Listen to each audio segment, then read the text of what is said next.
नमस्कार दोस्तों, मैं मुकेश सुदैनिया सीधे बोल में आप सभी का स्वागत करता हूं। दोस्तों, उत्तर प्रदेश की राजधानी में आशा बहुओं का आक्रोश सड़कों पर आ गया। 75 जिलों से हजारों आशा वर्कर्स चारबाग रेलवे स्टेशन पर जुटकर विधानसभा की ओर पैदल मार्च करने की तैयारी कर रही थी, लेकिन पुलिस ने बैरिकेडिंग करके रोक दिया। एक नहीं, 4 थानों की पुलिस थी, लेकिन कब तक रोकेंगे? 2000 रुपए पर नौकरी करने वाली आशा बहू, जिनके ना बच्चे पढ़ पा रहे हैं, ना इलाज के लिए पैसा है, वो अपने हक के लिए नखलों की सड़कों पर उतरी है। उन्होंने एक नारा भी लगाया, एक कटोरी 2 समोसा, मोदी तेरा क्या भरोसा। इतना ही नहीं, उनके अंदर आक्रोश है। काफी देर तक लखनऊ की सड़कों पर हंगामा रहा, धक्का मुक्की हुई।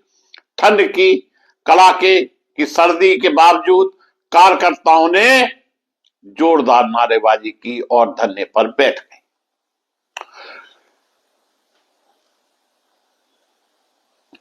उत्तर प्रदेश आशा वर्कर्स यूनियन से जुड़ी all India central council of trade unions AICCTU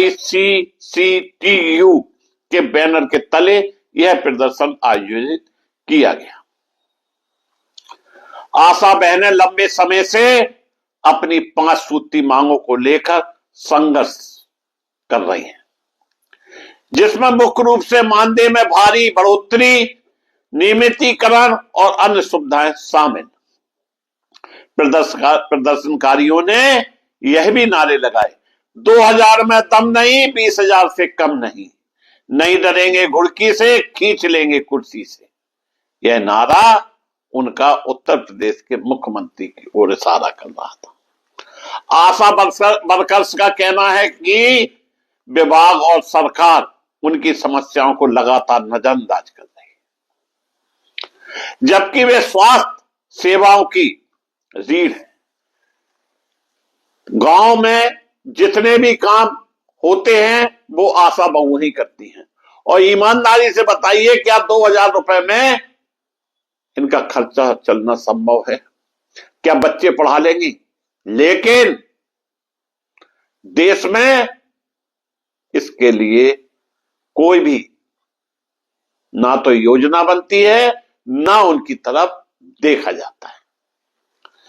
police की सख्ती और मौजूदा स्थिति विधानसभा सत्र के दौरान किसी बड़े प्रदर्शन को रोकने के लिए पुलिस पहले से अलर्ट थी।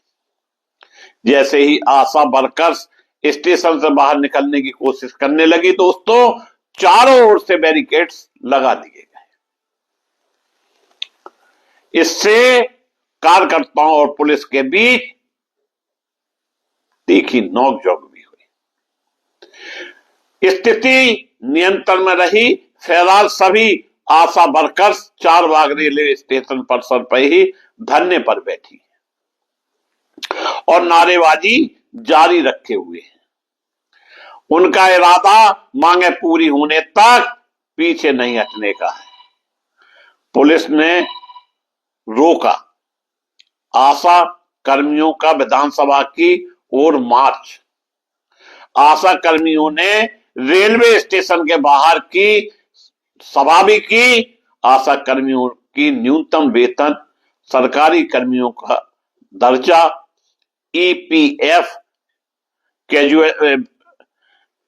बीमा, पेंचुइटी की मांग लखनऊ में 4 बाग पर जो धरना दिया है उसमें उन्होंने उठाई है। न्यूनतम वेतन, सरकारी कर्मी का दर्जा, EPF, ग्रेच्युटी, बीमा जैसी मांगों को लेकर मंगलवार को आशा कर्मियों ने चारबाग रेलवे स्टेशन पर जोरदार प्रदर्शन किया, जिससे आपको बताएं पूरे लखनऊ में तहलका मच गया। ठिठुरन भरी ठंड की परवाह किए बगैर रेलवे स्टेशन पर जमा हुई प्रदेश भर की आशा कर्मियों ने विधानसभा की ओर मार्च करने का प्रयास किया, लेकिन उन्हें आगे नहीं बढ़ने दिया और पुलिस ने उन्हें रोक दिया। आशा कर्मियों ने वही सभा की। उत्तर प्रदेश आशा वर्कर्स यूनियन के तले यह धरना प्रदर्शन था। विधानसभा की ओर मार्च के लिए वो प्रयासशील रही, लेकिन उनकी यह हसरत पूरी न हो सकी। वहीं प्रदेश अध्यक्ष लक्ष्मी देवी ने कहा कि प्रशासन और स्वास्थ्य विभाग धमकी देकर आंदोलन को कमजोर करने में लगा है। मार्च को रोककर सरकार ने यह सिद्ध कर दिया कि सरकार को दमनकारी तरीके से हड़ताल को तोड़ने के बजाय हमारी समस्याओं के समाधान की पहल करनी चाहिए। राष्ट्र सचिव अनीता वर्मा ने कहा कि सरकार को प्रदेश की 2 लाख आशा संगिनियों के सवाल सुनने होंगे, जवाब देने होंगे। जॉली वैश्य ने कहा कि इस महंगाई के दौर में हमसे 50-75 रुपए की दिहाड़ी पर काम लिया जा रहा है।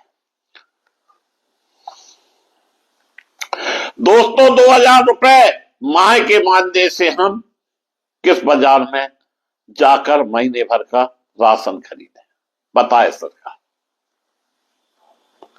मुख्यमंत्री के विशेष सचिव से हुई वार्ता। अखिल भारतीय प्रगतिशील महिला एसोसिएशन की प्रदेश अध्यक्ष कृष्णा अधिकारी ने बताया कि सरकार की ओर से वार्ता का प्रस्ताव आया है। इसके बाद 7 सदस्यीय प्रतिनिधिमंडल ने मुख्यमंत्री के विशेष सचिव के साथ वार्ता हुई। वार्ता के बाद यूनियन की प्रदेश अध्यक्ष लक्ष्मी ने बताया कि एक शुरुआत हुई है। समस्याओं के निराकरण के लिए वार्ता की तारीख तय की जाएगी। सरकार की ओर से आश्वासन दिया गया है, समाधान की ओर बढ़ा जाएगा। वहीं यूनियन की राज्य सचिव ने हड़ताल जारी रखने का ऐलान किया है। आशा कर्मियों की प्रमुख मांगे: आशा कर्मियों की बकाया प्रोत्साहन राशि, अन्य भुगतान जल्दी किए जाएं, सरकारी कर्मचारी के रूप में वर्गीकृत किया जाए, प्रोत्साहन राशि के बजाय न्यूनतम वेतन लागू किया जाए, ईपीएफ ईएसआई का सदस्य बनाया जाए, रिटायरमेंट पर ग्रेजुएटी, मातृत्व अवकाश, स्वास्थ्य व जीवन बीमा भत्ता दिया जाए, आगमन के लिए स्कूटी उपलब्ध कराया जाए। दोस्तों, इस देश में सरकार बनाने के लिए, सरकार बिगाड़ने के लिए हमारे देश के नेता करोड़ों खर्च करते हैं, और वहीं जहां देश में राम राज की बातें कही जा रही हैं, उसी देश में हमारे वर्कर्स सड़कों पर अपने अधिकार के लिए लड़ाई कर रहे हैं। इनकी मांगे जायज हैं, क्योंकि आज की महंगाई में 2000 रुपए में काम नहीं चलता है। देखना यह है कि योगी सरकार कब इनकी समस्या को सुनती है, कब मोदी सरकार इनकी समस्याओं पर ध्यान देती है, क्योंकि गांव में सिर्फ आशा बहुओं की बदौलत ही इनकी योजनाएं चल रही हैं। मैं मुकेश उदैनिया पुनः आप सभी को धन्यवाद देता हुआ अपनी बात समाप्त करता हूं।